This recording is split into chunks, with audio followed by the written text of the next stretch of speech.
Last year, 100 Thieves had 3 notable top laners on their payroll the entire year, or well, scratch that, sorry, from summer split on. They had the player that they started off the spring split with, which was Tenacity, who they then benched in favor of Someday coming back, who they got on sale from Evil Geniuses as they kind of went.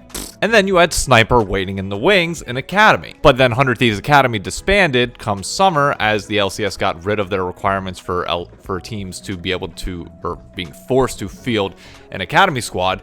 So he was just saying there's a content creator. So even though Someday ended up being the only one playing in summer, Tenacity and Sniper were both still sitting on payroll.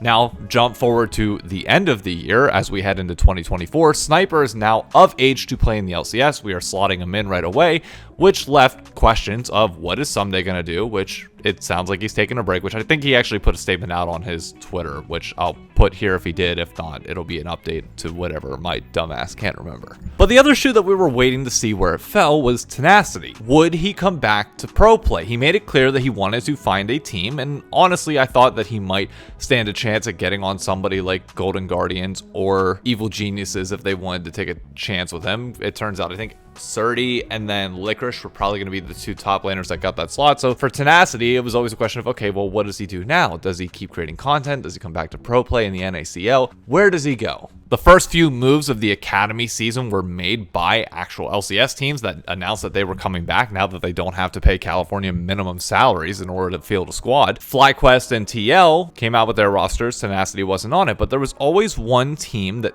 everybody's kind of had their eyes on, and they've become more or less the face of Academy, whether people like it or not, and that is Disguised Toast. Streamer, most notably famous for his Among Us videos and just entertaining content during the COVID era that really popped him off to a different level than we saw ever before. He then starts a very low budget style esports team that ends up having one of the best rosters last year as they picked up Cloud9's team that they dropped whenever the Academy requirement was lifted. They then went on to win it all. Golden Glue became the coach of 100 Thieves coming into this year. We also picked up Meech from them. But going into 2024, the question was what is Disguised Toast going to do? Is he going to return? He announced that he was. And who's he going to have? And the first piece of the roster that we finally got is that Tenacity is going to be the top laner for Disguised Toast, which I know a lot of people are going to be sitting there he didn't really leave a good taste in my mouth in pro play. Sure, but he was one of the best Academy top laners that was in the league, and it felt like he was stuck in elo hell for a long time as Someday kept performing on the main 100 Thieves squad. They tried to rotate him in as a 6-man roster for a single game back in 2022. That clearly didn't work. And even though he had a bad split in 2023 for the times that he came in, and his mispositioning at a professional level became a very clear problem, it's not like the dude isn't talented and doesn't deserve his shot. So I'm fully expecting him to come in as the top of the squad, top of the totem pole top laner in Academy. But this video isn't just to talk about Tenacity and where he's going to be at and his potential. It's more to talk about the ecosystem of Academy, because I know some people probably have already tuned out of this video by now the second they heard Academy. Actually, I think some of the people that actually work on the product might have tuned out now as well, because I think it's called Challengers officially, and I've been saying Academy this entire time. I'm sorry, old habits die hard. There is a lot of debate and discussion on what is the point of this entire thing with NACL. Is it sustainable?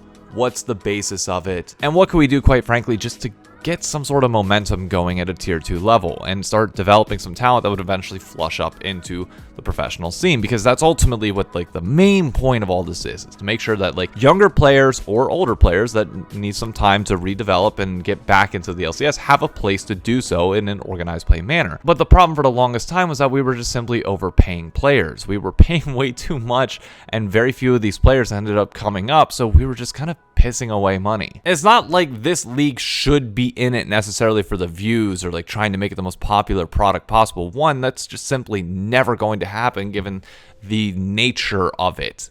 It's a secondary league to the LCS. The LCS will always be where all the attention lies, the viewership goes, and everything else around that. But is there more that we could be doing to make this sustainable? And from the outside in, it doesn't look like that's going to be the case, because when you look at every other major sport, their secondary leagues don't do all that well. The players get paid pennies. The media rights deals aren't great, and quite frankly, you're just there as a quick landing spot until you can catapult yourself to something else, which, to be fair, is the entire intention. But you still need these businesses to exist, whether that's from funding via the main league because they understand the importance of the ecosystem, or by them being sustainable themselves. And the self-sustaining part is interesting because we have a pathway with the League of Legends that most other professional sports don't. And that is streamers like Disguised Toast, like Mogul Moves, and realistically, any organization that's not part of the Tier 1 scene could get a team in Tier 2. It's been talked about for a while of whether Academy or Challenger could become a content creator's playground, and I definitely think that's possible. Disguised Toast already proved the point that you can drive interest in these players and this league by having entertaining personalities that are willing to do so, but you need content creators that legitimately either A, care about esports in general,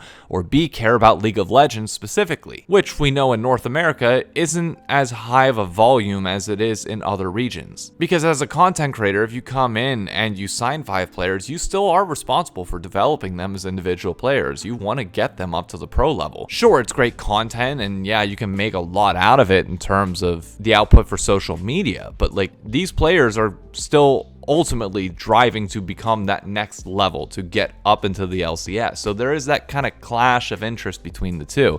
And we already know League of Legends players at their base aren't really content friendly, or at least the LCS organizations have notably come out and talked about this consistently. So the question becomes, is there a world where we can get players to buy into a system of content that also helps them develop, as the content creators tend to have more resources than some of these amateur organizations do? Spotlight should be shown on Supernova, who was an amateur team last year that was late on payments to their players. I think they basically disbanded, they cut everybody else around them, and now they have like a decently high-paying roster again this year, which should raise red flags for some of the players that signed to that organization. But it highlights why content creators can be a good thing, because content creators can't afford to mess up on this really that like to the same level as these no-name like kind of faceless organizations can, because if a content creator messes this up horribly, then it will come back to bite them in the ass. People will hold it against them, and it will go against their viewership and everything else that they have building for them. So you have to be protected as a creator if you're gonna come in and do this. You have to do everything right, or you will lose the good grace of the community, which is actually a really good thing. There's a level of accountability that exists there that just isn't elsewhere. And in terms of my personal opinion, I'm not gonna lie to you, I think content creators give a local feel that some of these amateur organizations just can't. The amateur orgs are just trying to make a name for themselves, and by all means, that's fine. Like, I get it, you want to grow your brand, but like, when you're a streamer, this is kind of secondary to everything else that you're doing, and if you're doing this, it feels like it's more about building the community and everything else that comes with that, which feels very, like, minor league baseball level. I grew up in Harrisburg, Pennsylvania, which had the City Islanders. They're an affiliate program for the Washington Nationals, and notably, Bryce Harper actually kind of came through the system whenever he was, I think he got injured, or maybe he was young, I don't remember, but he played a few weeks in the City Islanders program before moving up to the next level and then moving up again to the Nationals. But it's not like the City Islanders are out here to like attract the biggest crowd with the best talent at all times. No, it's very rare that you get somebody of that level coming through there. It's more about providing value to your local community, giving high school kids a spot to take somebody on a date to and like walk around and have a good time, go to the mini golf courses nearby and just, you know, make a fun day out of it. For parents to take their kids and give them something to do that's like, oh, let's go, you know, watch the football game, hang outside, spend some time as a family and just enjoy. Like, these teams are a vessel for others to enjoy and do something with it. And that's where I think content creators have the possibility to kind of bring that feel that AM orgs just simply can't do. A content creator gives you that community feel. It's like, yeah, I'm gonna go hang out with my friends that are also Disguised Toast fans, or, you know, Ludwig and Charlie fans, while also watching this, and hey, we might want to travel for a game and eventually go see it if they ever get to play in person. Let's grab a snack and walk on Discord. Walk on Discord? Talk on Discord. I don't know, there's really not that much different, but it just feels substantially better. I know I'm not making the clearest case on this because everything that I talk about is more on feelings, and feelings are very difficult to fully communicate across, but I have this gut feeling that if we can get creators to actually invest in this ecosystem and make it sustainable for them with like lower salaries that players understand, like, hey, I need to do my own content or get a second job or whatever it might be, but get them to buy into this, which potentially increases their popularity and just gets the conversation around amateur League of Legends to be a lot better here in North America, that's a pathway forward, especially now that we also have the integration against Brazil. So yeah, there's a chance if you play well in Academy or for like Disguised Oaths, you can also go to Brazil and play against their fandom and start gaining international notoriety very early on in your career. I don't know what the full future holds here for Academy. Challenger, I'm sorry, I will stop saying Academy at some point. Challenger, I don't know what the future holds for them. But honestly, it feels a lot better than it was last year. And really not all that much has changed, which is odd. I don't know. Let me know your thoughts. Are you bullish on Academy? Do you even watch Academy? I mean, I know I talk about League of Legends a lot here, but like I don't talk about AM that much, if not ever, other than 100 Thieves stuff. So do you watch, and what's your thoughts? Are you excited for 2024, and who's your team? Let me know. I'll catch you on the next video. Adios.